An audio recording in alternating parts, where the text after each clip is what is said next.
Good evening, everyone. I hope you are having a great day. Welcome to Magical Coffee Hour. I'm Drake. Hopefully everyone's had a great week and is getting revved up for the weekend. I know I am. I actually have some pretty cool plans for this weekend. We're going to see if I can get to them all, but we'll just play it by ear a little bit. Um, I want to remind everybody we do have a locals community. If you are interested in joining the Working Dragon Mystic Layer community, there is a link I dropped in the chat over there. You can also find it in the description section below the videos here on this channel. Um, we are trying to actually get our supporters up so that we're no longer under any monetization, stuff like that, so that we can actually get rid of as many possible commercials on here as possible. I'm told that even if I turn everything off, that YouTube will still run one or two, but you know, they let me use their platform for free, so it is what it is. But over at Locals, we do put locals only content up there. I teach workshops over there. We do a lot of deep dives. It's a lot of fun. Um, that being said, I got a few things I want to talk about tonight. One, I think I might actually turn into an actual workshop over at Locals, um, but we'll see. Good evening, Mathis. Glad you could join us, mate. Arch Dragon, good to see you. So one of the first ones is, you know, I was talking with a student of mine about prosperity and wealth and that those concepts, and why a lot of people who spontaneously get wealthy are some of the most miserable. And one of the things is, a lot of us, and I covered this a little in the Wealth Magic series where we talked about people don't understand what wealth and prosperity is. And it's true, but people also don't understand what money is.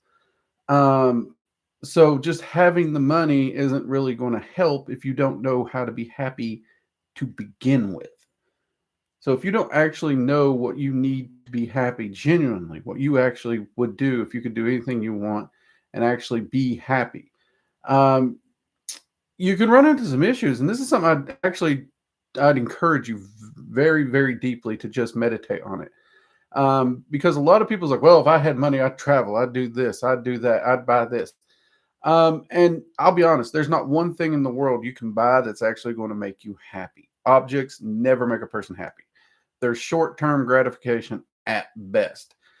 Um, travel, I understand travel can, but you got to make sure the right personality. And I'm going to use myself as an example here. Like I always wanted to travel to Ireland, always wanted to travel to England, always wanted to travel to like Norway. And I've done a lot of traveling in my life. Um, so it just seemed natural that, if I had the free time, I'd travel to this place or this place and go to Japan. And, you know, the truth be told, though, as I've gotten older and I've learned more specifically about myself, um, I realize I don't like to deal with people, right? So, like me and my wife, we've always talked about we're going to take this cruise to the Bahamas, we're going to take this cruise to Alaska. And every time we have the time to do it, we don't do it because neither of us feels like dealing with people. Like, I mean, if we had a private cruise ship, sure, maybe, but we don't want to deal with other people. So we end up doing something else. And, you know, if that's what I would spend money on, that's kind of useless for me because the things I'm going to be doing is actually going to be kind of pissing me off, right? And this is what I thought for the longest time. I thought I'd be doing this or this or this. And I'm slowly realizing those things are not going to do anything but frustrate me. They were just kind of perhaps what I expected should be the answer, right? But at the same time, I'm at a place in my life where I've been building prosperity, I've been building wealth, and I enjoy the work I do, right? My wife enjoys the work she does. And we're at a point, in all honesty, we're happy. This is where we want to be. And we're still actually discovering more things about ourselves, even at our age, and learning more about ourselves and what we want to do and how we want to do it. That is us, per se. And it's something that if someone would have set me down and said that when I was, I don't know, 18, 20, 25, and actually got me to sit down, truly think about it, truly think about what I want to do with my time, it would have changed everything for me. It really would have. Um, because yeah, I had a twisted view on it, and a lot of people, they're trying to chase, they're running down a road to happiness with no actual end of the road. So they just keep running constantly, constantly running and running, running, running. And if you don't know where you're going, you're never going to get there. You're going to get lost the whole time.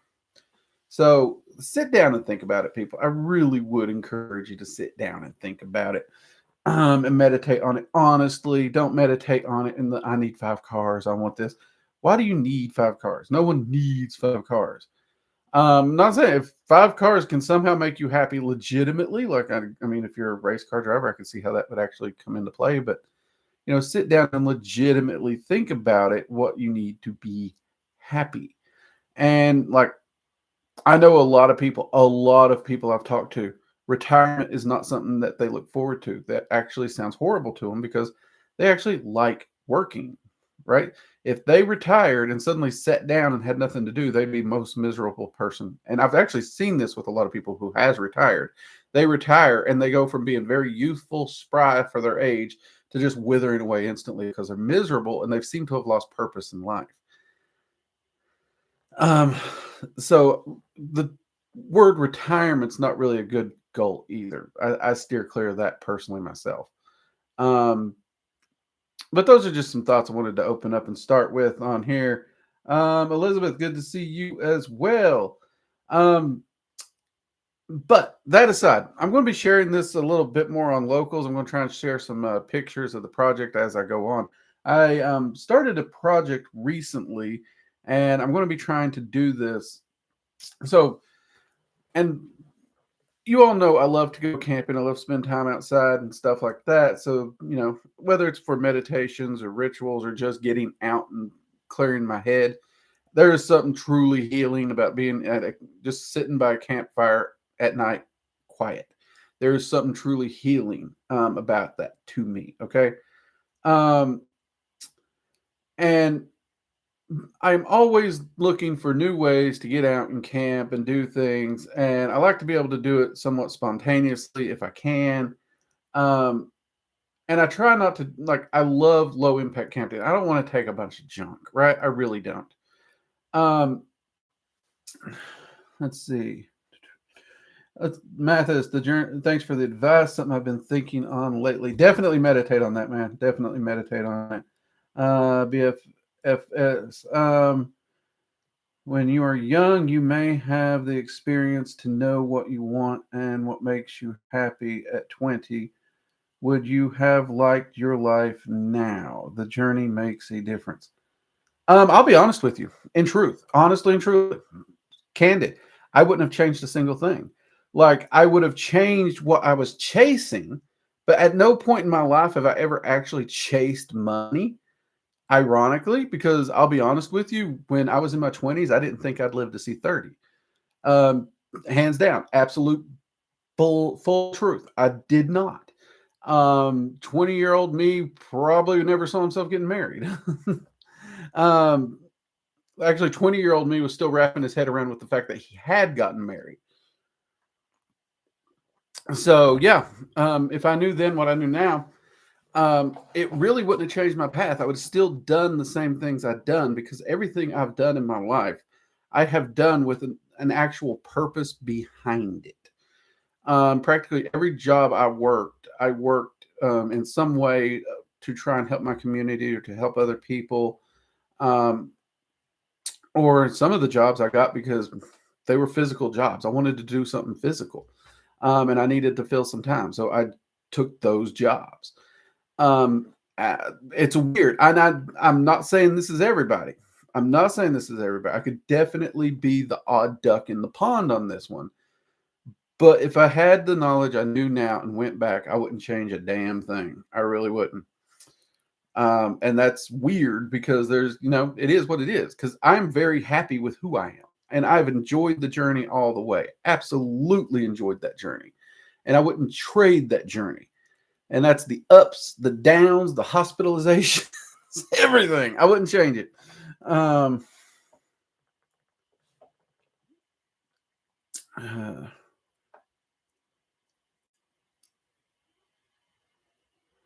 So having that knowledge then, would you have known what to do with it? Actually, yes. If I had the knowledge now, and this is something I've told my goddaughter as well.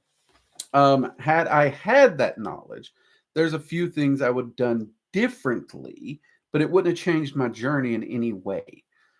And some of those things would be how I used my money. Because there's a lot of money. I just blew on things that, yeah, when you don't expect to see 30, that's definitely changes what you do with your money. Um, but then there was also the fact that I didn't even know money could do other things. So um, I would have honestly and truly started to invest when I was 18 or even 16 when I got my first job, if I could have done it. My first official job. Like I've worked since I was probably 5. Tis the Southern way. But yeah, my first official job, I would have definitely been putting aside small amounts of money and investing constantly in one way or another.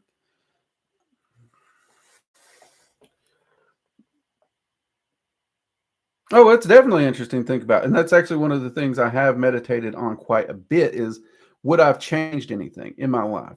And there's a lot of I'm going to be honest with you, mate. I'll be absolutely honest with you. There are some really, really, really dark, tragic points in my timeline. Everybody's like, you got it made. Trust me, you don't want the same timeline I got. You don't. And there's a part of me that feels a little effed up thinking I wouldn't change it. But at the same time, if I were to change those parts of my personal journey, there's so many people I would lose, so many people I wouldn't meet, so many people who would actually, their lives would be worse because mine was better. And I, at the end of the journey, would not be the Drake I am today, right? I wouldn't be that because I wouldn't have those experiences. I wouldn't have met those people. I wouldn't have had those bad times. And the bad times actually forge who you are far more than the good times. And I just honestly would not trade who I am. I would not do it. Am I living a perfect life? No. Do I have everything that I could ever want? No. Do I still have hard times? Absolutely.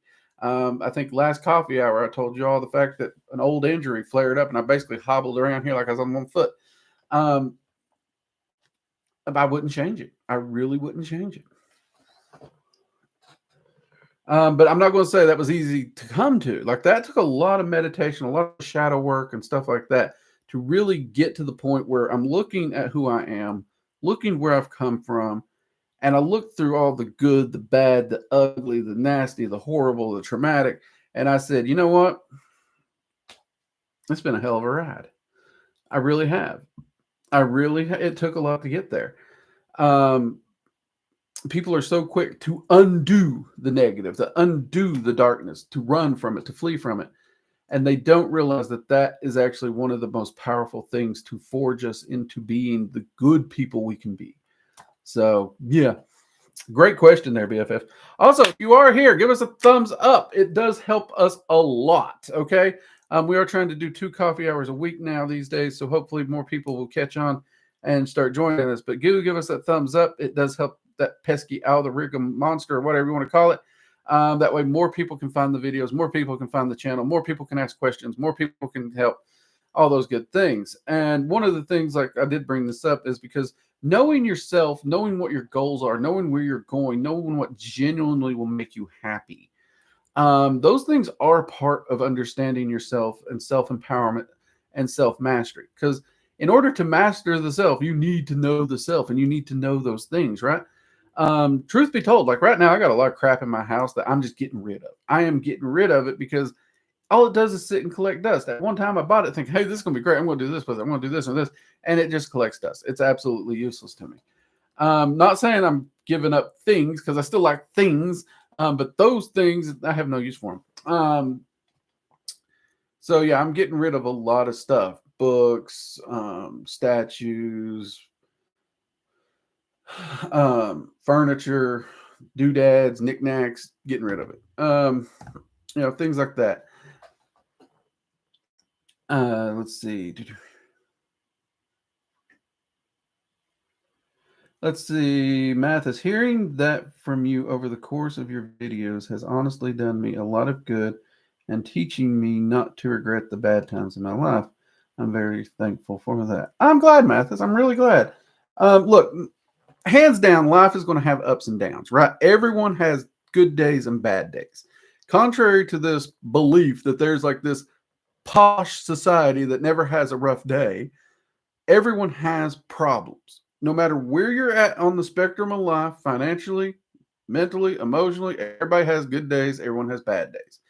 The problems that you face at different levels are going to be different, but that doesn't make the problems any less of a problem. One of the things that really pisses me off is when people start comparing the harshness of their problem when they don't actually understand the position of the other person, right?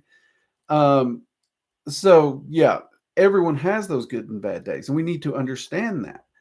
And one of the things I've noticed is so many people get so woe is me when they're having a bad day, and they actually just spin out and spiral into a pity party instead of trying to learn anything from it, trying to learn from the experience. And that really, in my mind, kind of sucks. It really does.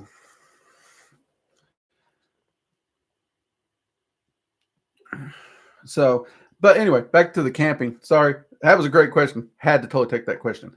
I'm actually working on doing an old school cowboy or mountain man bedroll with the canvas. I actually got a huge freaking piece of canvas, right? So I have a design in my brain. We're going to try and see if we can make this design manifest, right? I'm going to be working with some dragons to help me get this out. But I actually got me a 9 foot by 12 foot piece of canvas, right? And I'm planning to wax this canvas myself, which I've waxed canvas in the past. Not a piece this big, not a piece this big, but I actually want to get this entire canvas waxed. Okay. And my plan, actually, I got a bandana here. So my plan is to essentially take this piece of canvas and like fold it this direction so that in there, in this section here that's folded, I could have a sleeping mat, whether it's inflatable or just a piece of foam. I actually have a winter sleeping mat that I'm wanting to use that I think would do a great job because I'm wanting this to be 4 seasons if I can make a 4 season bedroll, right? Now, since it is 12 feet, I am a big old dude. I'll be honest. If it's on the market, odds are it won't fit me, right?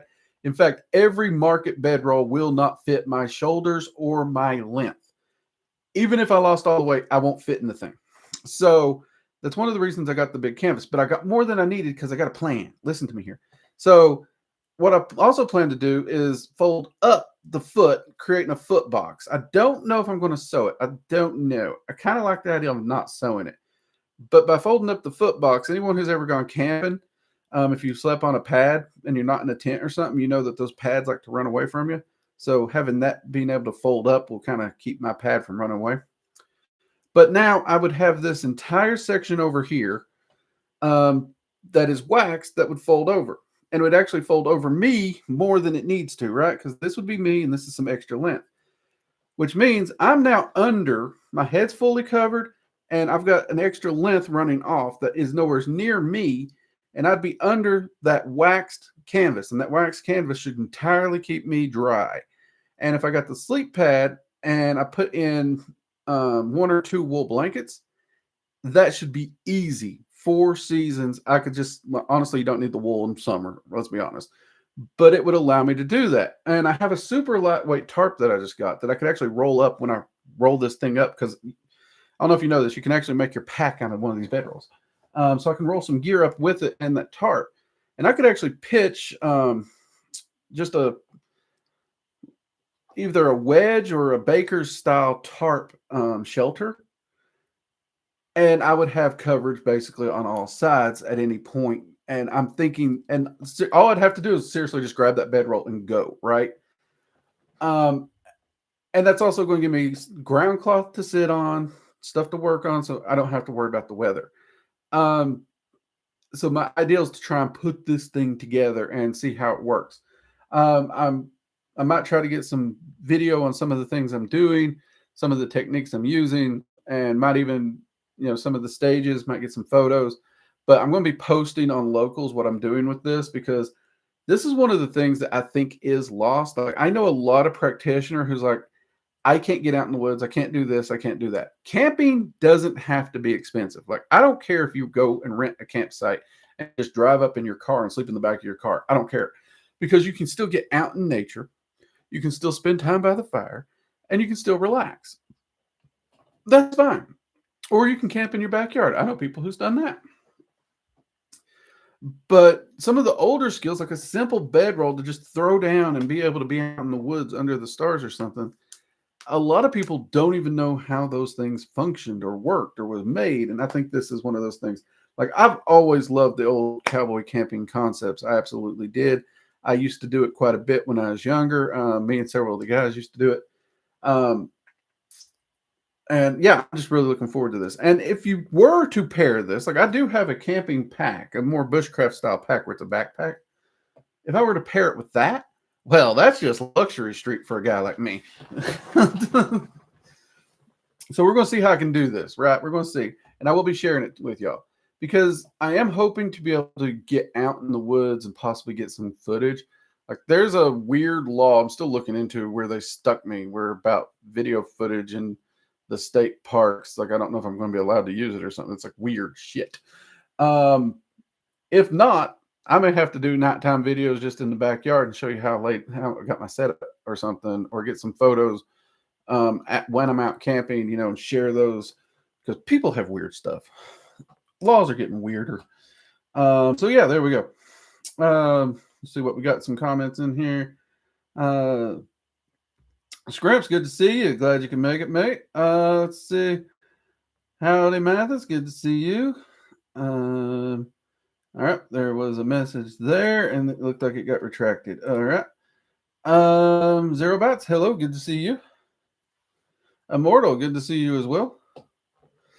All right, anybody got any questions for me tonight? Also, be sure to give us a thumbs up if you are here. If you do join the locals community, you will see a post that says we have a Discord community. That is for, if you want to pop in, it's for locals only. You have to be a locals member. Your display name in the local or in the Discord community has to match your locals. And we do purge. So if it don't match, you'll get kicked out.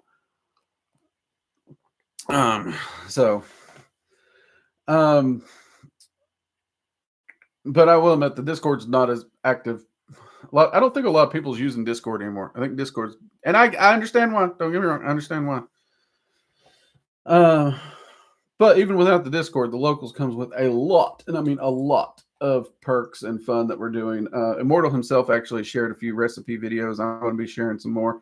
I got somebody asking me to show how I do my chuck roast because it sounded delicious, and actually show what it looks like so they have a visual on it. I'm probably actually going to do that for y'all, because I'll be honest, that is like my carnivore hack. Chuck roast is what I live on anymore, and done right is freaking delicious. Let's see. Let's see. I have a off-top question for Sage. Who's Sage? Am I Sage, or are we talking about the plant Sage? You featured her Dragon's Eye Seal plaques in one of your videos 4 years ago. Her website. Okay, yeah, I actually responded to someone about the Dragon's Eye Seal plaque on Jade's website. That website has been taken down, which I said, and I do not know if it's going to be coming back up.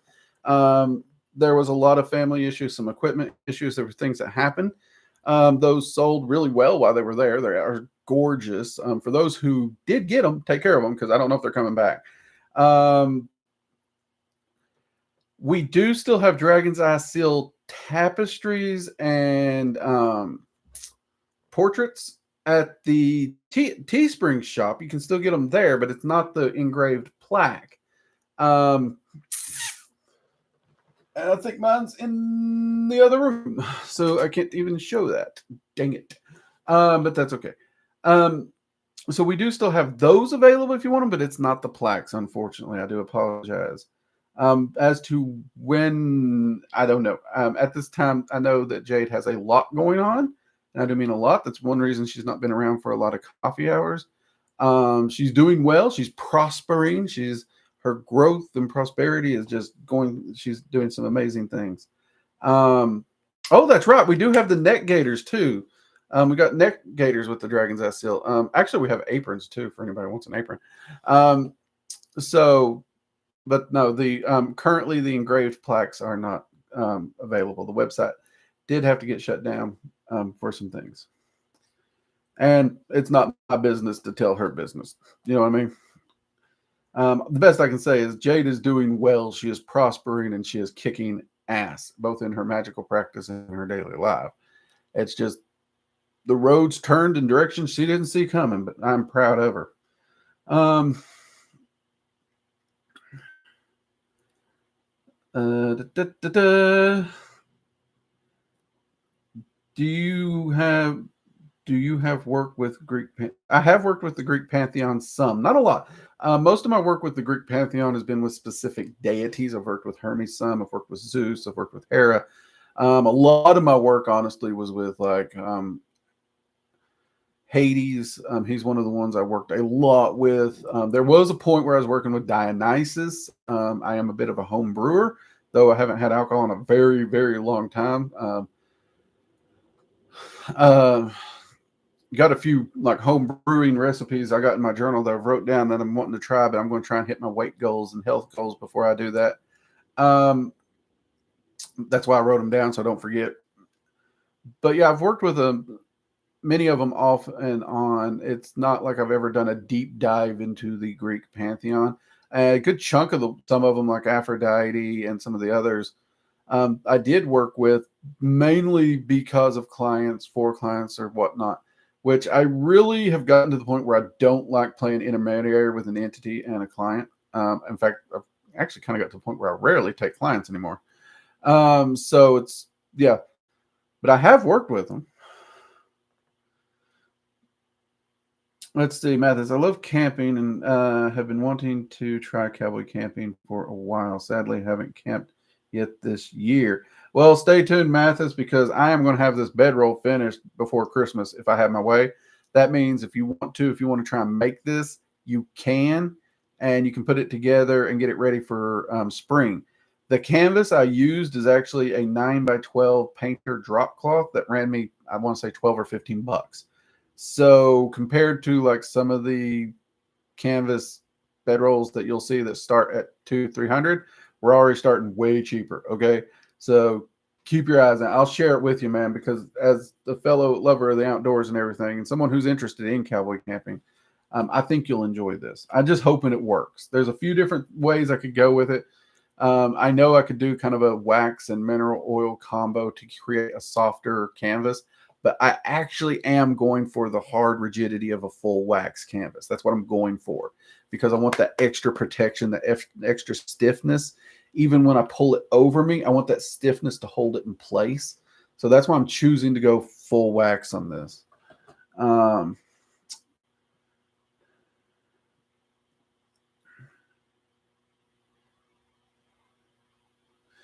Let's see. Oh, Mathis, thank you for the super chat, mate. Mugs up to you.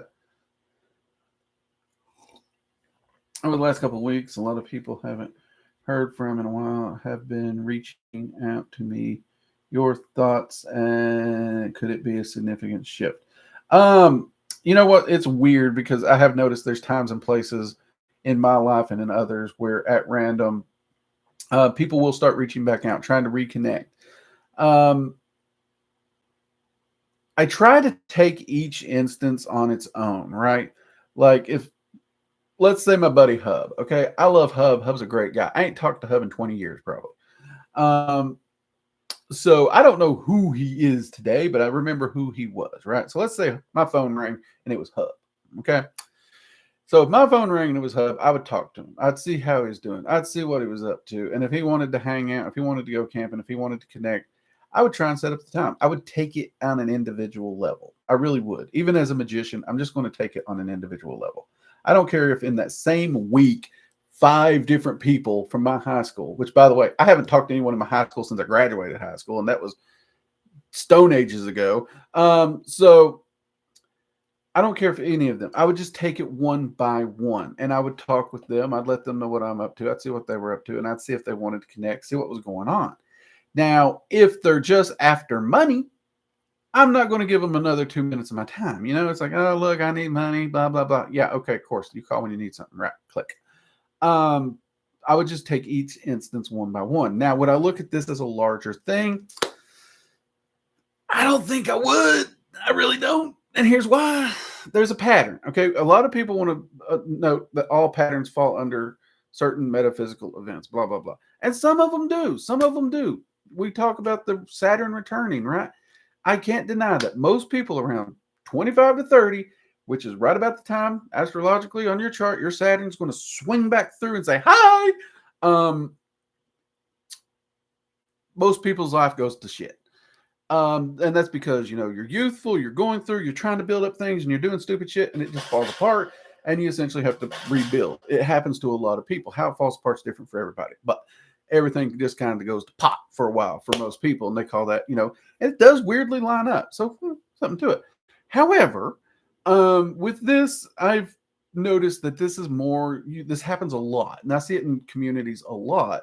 And it's always when the community is dealing with stressors.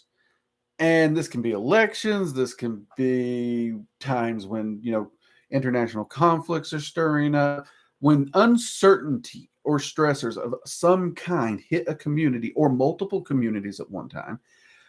People try to reach out and reconnect because humans by nature, we are social creatures. We like to have those connections. We like to have friends and people we can talk to, people who understand what we're going through, right? And if the normal routine isn't filling that void, or perhaps the people you've surrounded with are a bunch of empty-headed Looney Tunes that you don't want to actually confide in, it's very common for you to reach out to someone who you knew that you might think could do that. So that's actually pretty common. So I don't really add a whole lot to that, Mathis. I'm not going to say it can't be, but me personally, seeing the other pattern, I don't think I would personally, if that makes sense. But as to those who are reaching out to you, I would take them case by case, one at a time. Treat them as an individual, not as an event, because people are individuals. And, I've had it where, 6 people's reached out to me. I treated them as individuals. 6 people were assholes. But I've also had it where 6 people's reached out to me. I've treated them as individuals. And I reconnected with an absolute gem of a person. And I'm glad I did. Because had I ignored it, I'd have missed that opportunity. You know what I mean? Hope that helps. Bornoldus, oddly enough, I've had the same happen to me. Yep, there you go. And I'll be honest. Let's just, cards on the table here. Uncertainty and stress, that's kind of a global thing right now. Okay, I don't care where you live. It's kind of global. Uncertainty and stress is just whoo, whoo, whoo. So I could see that. That's probably happening everywhere.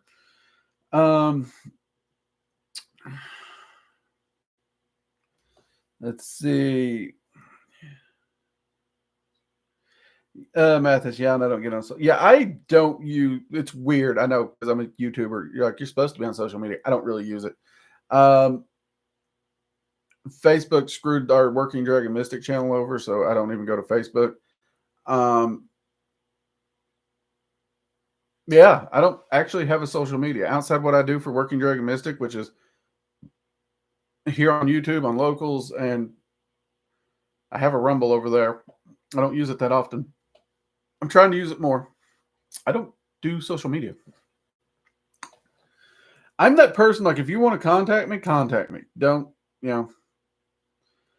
everyone that matters can get in touch with me one way or the other. I'm not hard to find if they're with someone who knows me. And odds are, if you don't have my number or you don't have my email or you don't know where I'm located, then odds are you're not really something, that's not something I'm worried about. I think social media, in truth, this is honestly my opinion, as someone who grew up, well, I didn't grow up with it, but, I saw the whole MySpace, the Facebook, I saw the chat rooms before MySpace. I was growing, I was in school or high school watching this stuff develop. Actually, god dang, I might have been graduated watching stuff develop.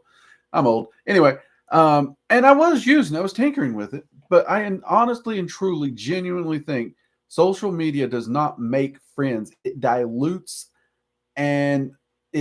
friendship to the point of pointlessness. And it actually causes us to devalue friendship to the point where you probably won't recognize a real friend when you get one. I'm not kidding. That's my personal take on social media. I do not actually find social media in the current way it's being used to be a good thing. I really don't. That's just my 2 cents. You may have had different experience with it. I'm not telling you to get rid of your social media. I'm not saying that. I'm just saying that that's how I personally feel about it.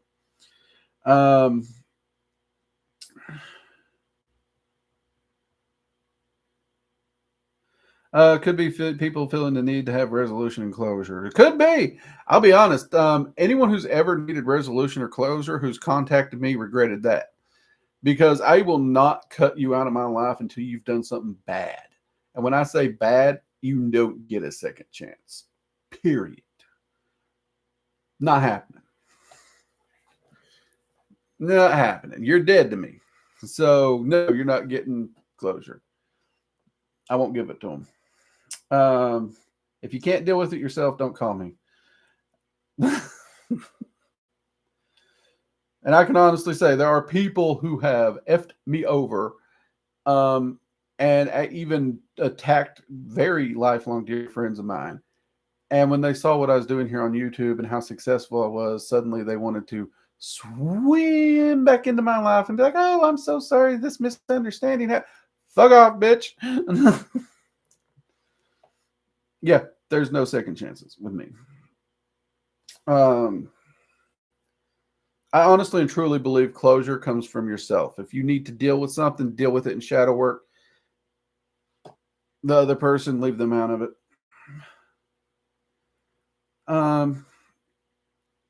But I'm a harsh asshole, so hey, there's that too.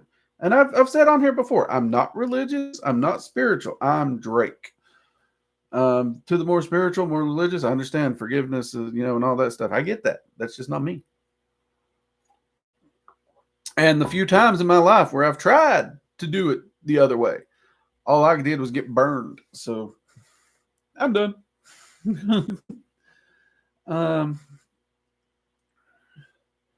Let's see. BFF had someone reach out to me out of the blue by text. No contact for 5 years. Can't recall the transit off the top of my head, but one that aligns with your life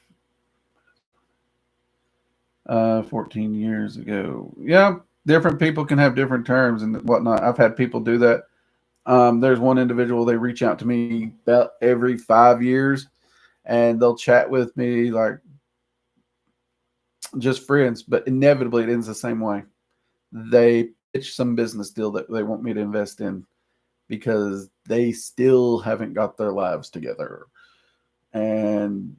or they're wanting some freebie or something from me, and I honestly have just stopped returning their texts. So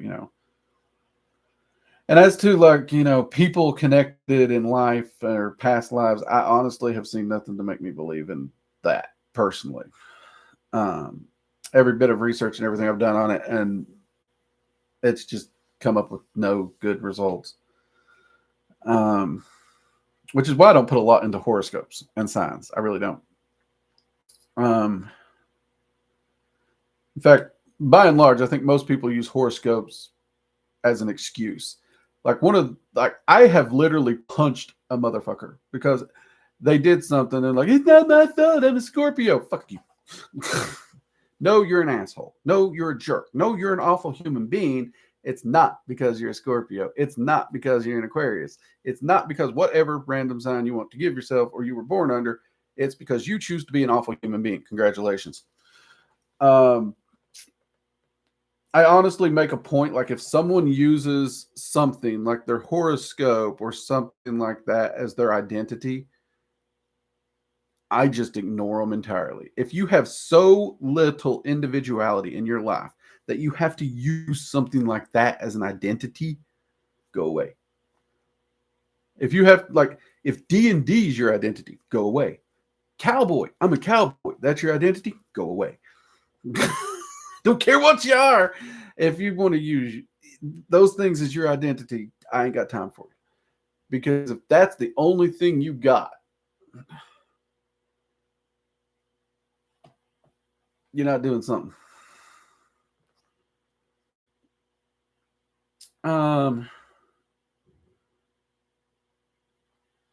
Immortal. Yeah, I've never added me back on Facebook from 3 years ago. Oh, I didn't. Well, like I said, I didn't even know that. Like I've not been on there to see the request. So that goes to show. I do not get on there, mate. I apologize. Like I mean, if you're really teared up and heartbroken over it, I could log in long enough to add you, but I won't be back on there after that. But you don't seem too tore up about it when I talk to you in person, so didn't think it's that big of a deal. I don't think you're over there crying in your beer or anything. Let's see, Mathis. 100% agree with you on social media has done to humanity. Yeah, it's a tricky one. X tried to get. You know what? Yeah, I've heard that a lot. A lot of the X's want to try and use that past life thing. I don't know why. I've heard a lot of theories, but I ain't going down theory conspiracy lane when it comes to relationships. God knows. Immortal. No, it's fine. I guess I'll live. Walk it off, Immortal. You'll be fine.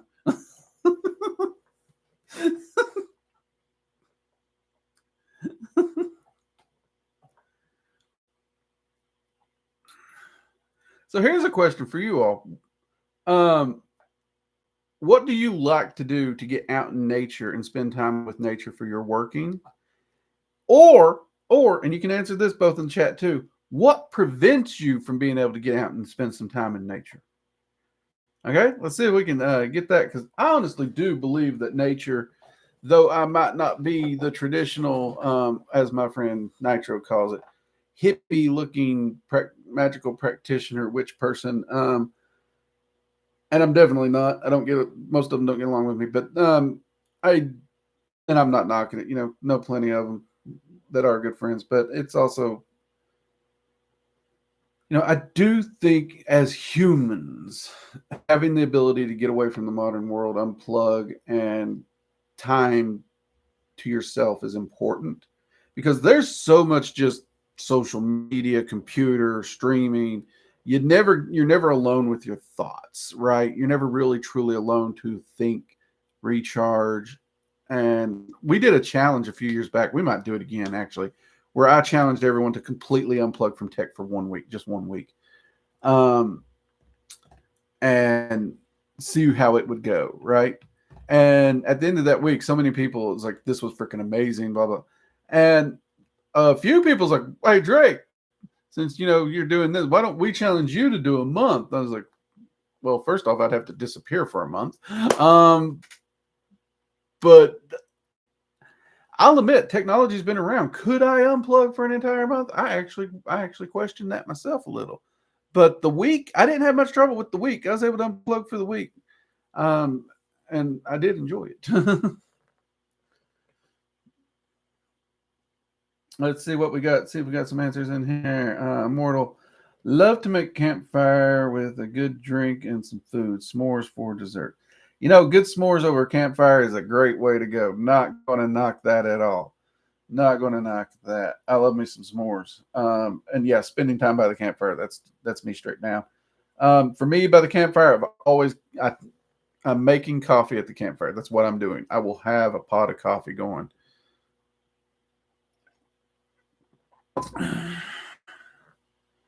And I love to cook over fire. That's one reason, I own a smoker and stuff. Even when I'm not camping, I'm cooking over fire.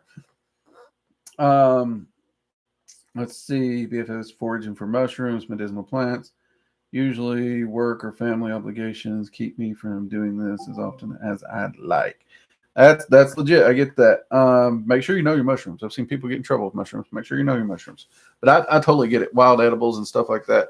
When I go hiking, especially for multi-days and whatnot, I have no issue foraging wild edibles. Though weirdly, since I went keto and carnivore, I really don't get hungry. So even while hiking, it's just, I burn energy. I'm going and going and going and going.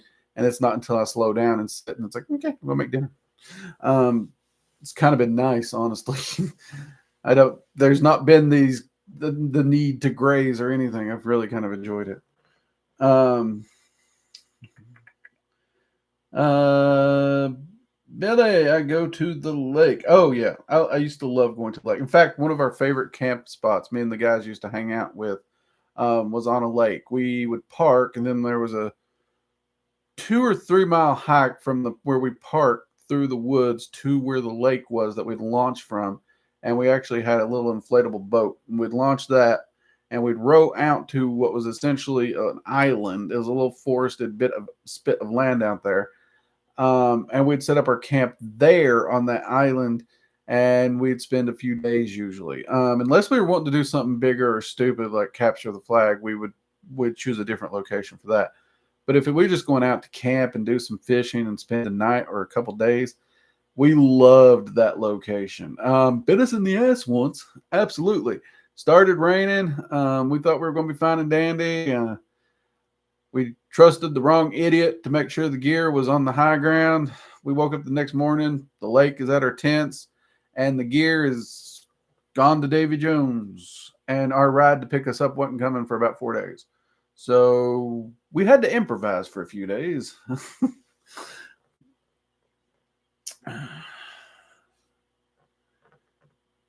But I love the lake. I absolutely do. Like now, my biggest hurdle is getting back to nature has been my schedule. Trying to line it up with my camping buddies' schedules. Yep, I get that. That's one reason. Like I've stopped lining it up. Last few times I've gone camping, Mathis, I went alone. I did. Um, the actual last time I went to just a national park that had a campsite. I just needed to get out in the woods. I needed to be in the woods. I needed to be at fire. I needed to set up camp. I needed to just be by myself. So I grabbed a campsite that wasn't really near anything, didn't have any hookups or anything. Nice, cheap, quick campsite. Boogied my ass right up into there and set up. And I was even testing some gear on that particular camp out. And yeah, I just sat and enjoyed a fire and that entire night curled up. It was great.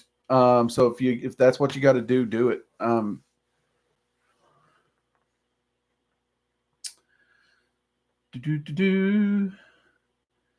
know it can be hard for some people to be alone camping because like it gets boring, but also that's part of the powerful healing that I get is being alone because you are alone with your thoughts. You don't have this person to just shoot the bullshit with. At the same time, like if I was like, let's honestly say me and Hub, I hear from Hub suddenly. I would love to go camping with Hub because not only um, do we get to go out in nature and do things that him and I both enjoyed, but it's one of those things where there's no distractions, there's no phones, it's just you and them catching up, talking genuinely, and I love that concept.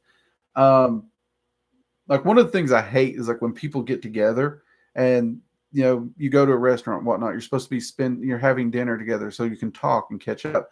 And this is what I see.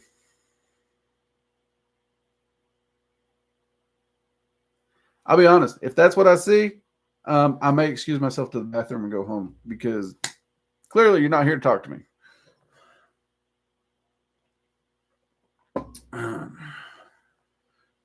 Let's see.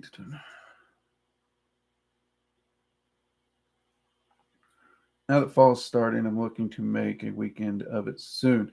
Definitely. I love camping in fall. I absolutely do. Let's see. Immortal, what has happened when you camp in the Appalachian Mountains? Do you get all the crazy things that happen? You go out in the Appalachian Mountains, something weird's going to happen. Okay. Now, it's kind of interesting because a lot of people who grow up in the Appalachia, there's a lot of weird crap that happens around us, and we just don't notice it because you were literally raised to ignore that thing. That thing didn't happen. Whatever called your name, don't respond to it. You are raised with that. It's just like programmed in. Like there's so many things that I've studied magic for so long, and I've never actually went and looked at the Appalachian and growing up there and everything, and all the lessons I learned and what the stories my grandmother told me. And I've never looked at them with a metaphysical lens because it just is, right? But that's something I actually going to start doing. But yeah, there's a lot of weird things like we have seen. I will say we have heard howling and wood knocks that this day and age people's going to denote to like a Bigfoot, right?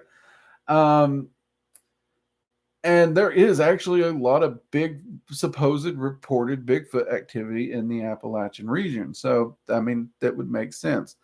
We have seen things tearing through the forest way faster than a bear can run. Yet it was every bit as big, if not bigger, than a bear should be in those woods. One person, like I had one buddy, he swore up and down that what tore through those woods was a dire wolf. Right? I'm like, you know those that what are you smoking? Like I didn't believe him. But you know, looking back, I got questions. You know, I have questions in our roundtable where I talked about hellhounds. You know, I was in the Appalachia when I saw my first hellhound, or what to this day I can only say was a freaking hellhound. That story is in the roundtable on hellhounds if you're interested in it. That was in the Appalachia. I wasn't camping, but that was in there. So I mean, so many oddities have happened that like I think one of the weirdest ones for me personally um was either camping, which Immortal, I talked about this when you and I did our discussion, our paranormal discussion, but I don't know if it counts because it was more in, you know, like a Civil War site, but was definitely the cannon fire and actually being able to smell the powder and everything at that campsite. That would be weird. And that was in the Appalachian region, technically. But if I don't count that, like there's one night I woke up, we were deep in the woods and everything. It was a gorgeous full moon night. Absolutely gorgeous. Absolutely gorgeous. And there's this hill that we're camped down below. And you can look up and the moon's right there. I mean, like you could paint a freaking portrait of this thing. And I used to love getting up at night and sitting quietly and looking up that hill and seeing the stars, or in this case, it's, you know, big bright moon. And that was just kind of my me time I would take. But this particular night, I'm sitting there chilling, enjoying it. And I reach down to get some coffee, pour my coffee. I look up, and there is a humanoid silhouette on the top of this hill that I can clearly make out. And it's freaking huge. I don't know what it is. For me to see it as clear as I did, and to have been on that hilltop as many times as I've been on that hilltop, and compared to those trees, like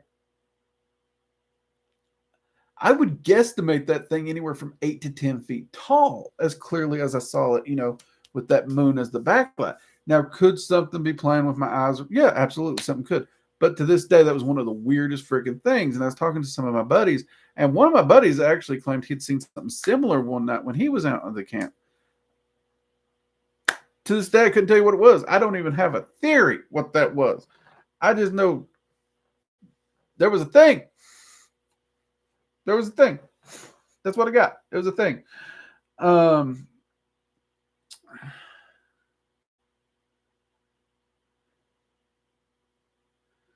Immortal. I'm in part of the Appalachia, and we've had a few experiences with camp. I love the Appalachia. I do. I don't care how spooky, scary it is. I love it. Absolutely love it.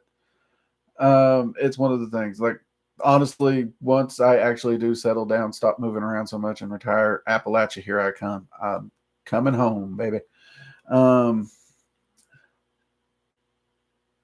Bo, these coffee talks would be great around a camp. They freaking would. They really freaking would be a lot of fun. Absolutely. I agree. We just got to get a really big campfire, set up a bonfire, full old Southern style, get some friends, get some food, tell some stories, have a big old time. Uh, like I said, I've considered doing something where when I'm traveling or something, I'll let some of y'all know where I'm at in case maybe y'all want to get together, grab some food or something. I don't know. We got to see what my schedule's like and stuff, and if I can pull it off. But you know, get-togethers. If we could pull off a get-together, an official get-together, which right now I don't think Working Dragon Mystic could afford the insurance alone, but that would be a great way to do it. Absolutely, do bonfire style get-together. That'd be so much freaking fun. It would. You are not wrong. Scrimps, weird stuff. Oh my, yes, the desert. I have camped in the desert. I've taken survival classes in the desert. And yes, the desert is wild. It is amazing. I've spent actually most of my skinwalker investigations have been in desert style environments, whether in summer or winter. Um, of course, you can't do some without going to Utah. Y'all know what I'm talking about. But yeah, like uh, Utah desert, Arizona deserts, um, New Mexico.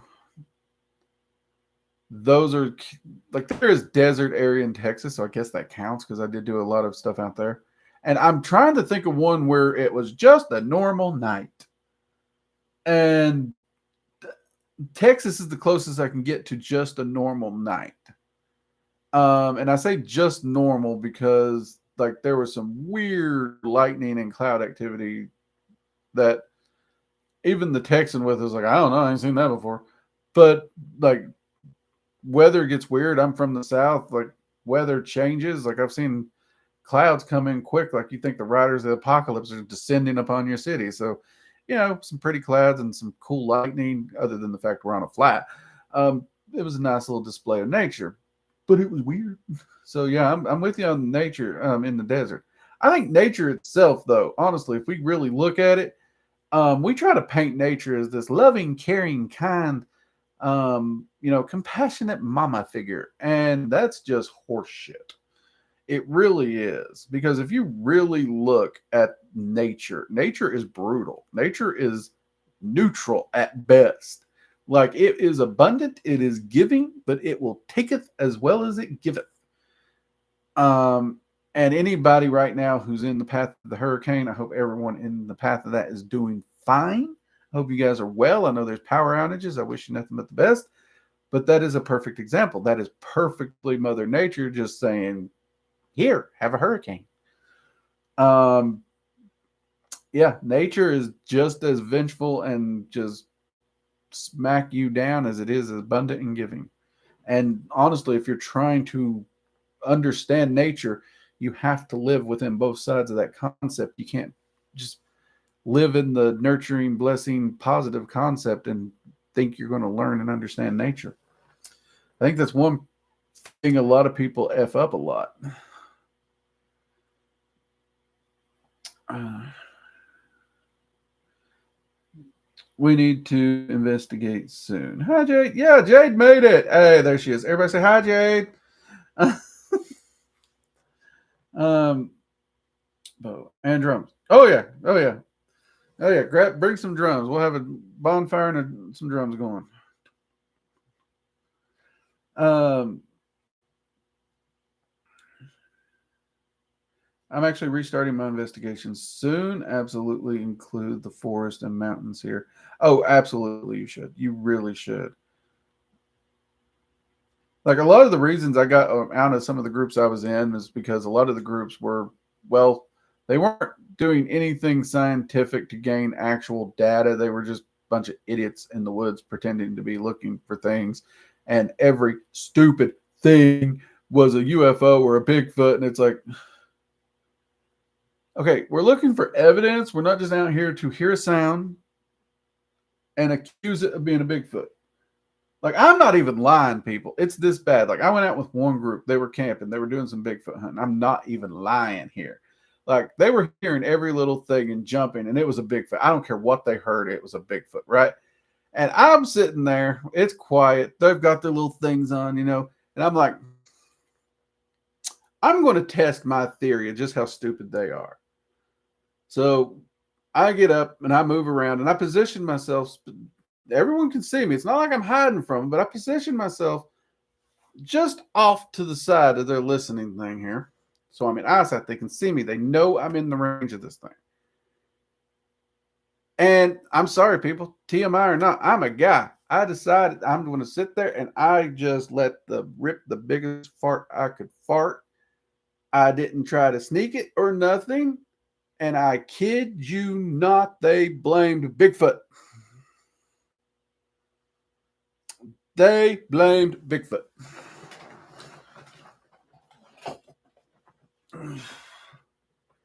And, that's kind of the reason, like, I don't really take a lot of investigators. Um, it's like the data analysis and the evidence has started to just disappear into shenanigery and silliness. And that's where I lost my interest. Because for me, it is the research, it's the adventure, it's the exploration, the finding of the data, the actual proving of something. That's really where my heart is when I'm doing something like that. Because if I want to go out in the woods and have a good time, there's a hell of a lot cheaper ways than trying to hunt Bigfoot to do it. You know what I mean? So, yeah. And that's also, like, you all have heard, I've had people ask about UFOs here, and why. It's like, I find it hard to believe we're alone in this universe, but I also, like, 98% of what people are claiming to UFOs, I just have a hard time buying it, because there's so many other explanations and they just want to jump to it. And even when there's not an explanation, they assume that just because there's not an explanation that we can find, that it's automatically aliens as well. And it's like, well, no, that doesn't work at all. And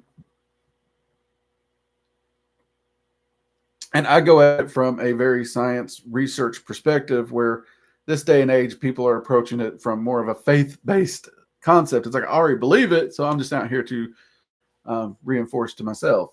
And that's not my cup of tea. But if you hear Bigfoot farting in the woods, make sure it ain't some redneck making fun of you first. You know what I'm saying? Just saying. Because it could be. It could be.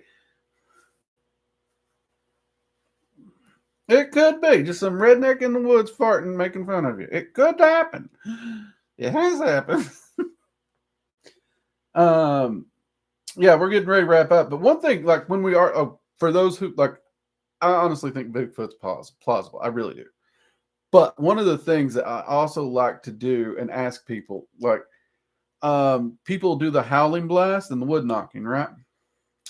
So one of the questions I asked the team, and they looked at me like I done murdered their house cat when I said this, because they're blasting the howling sound. They're waiting.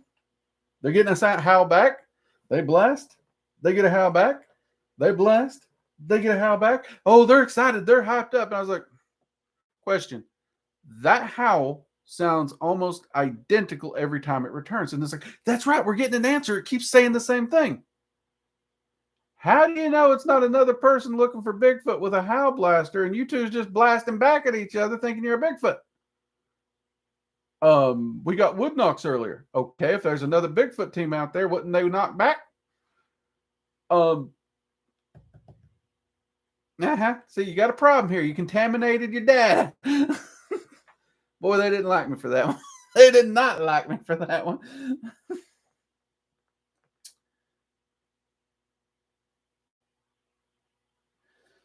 Hey, people, we can end on a fart joke. I am a redneck. I have no problems with it. Like, my brother can give you a thesis on the different kinds of dumps you can take. Don't ever ask him. Hopefully you never meet him, but if you ever meet him, don't ask him, because you probably don't want to know how much brain power he's put into that discussion, and it's kind of sad at times. But yeah. All right, everybody, we're going to get ready to wrap up. I'm going to go see what the wife is doing and have some dinner and enjoy my weekend. You all have a great weekend. Do some meditation. Like I said, consider and think about what it is that actually you need to be happy. What do you actually need, right? And think about that. And actually, because I'll be honest, your magic, the things that you're doing for prosperity and wealth, if you actually know what you need and what your goals are, and you can actually solidify them instead of just chasing an endless road, I've personally found that you will get better results. And if you all are interested in Bigfoot or aliens or whatnot, I would love to hear some of your experiences. If you want to, share them on Locals or share them below any of my videos here. Though I will say, please, if you're out there doing it, try to stick to the evidence. Don't try to do the faith-based. I'm not going to stop you from going to the woods. If you love Bigfoot, you're just getting out in the woods and you're looking and you're just having a good time, I'm not going to knock it. But at the same time, the word investigation does require at least put forth the concept. There should be some plausible data, but at the same time, there's a lot we can't explain. We did a roundtable on the Rougarou. Y'all know how I feel on that one, and I got a lot of crap on that I can't explain. So there you go. All right, everybody, take care. Have a great weekend. Good night.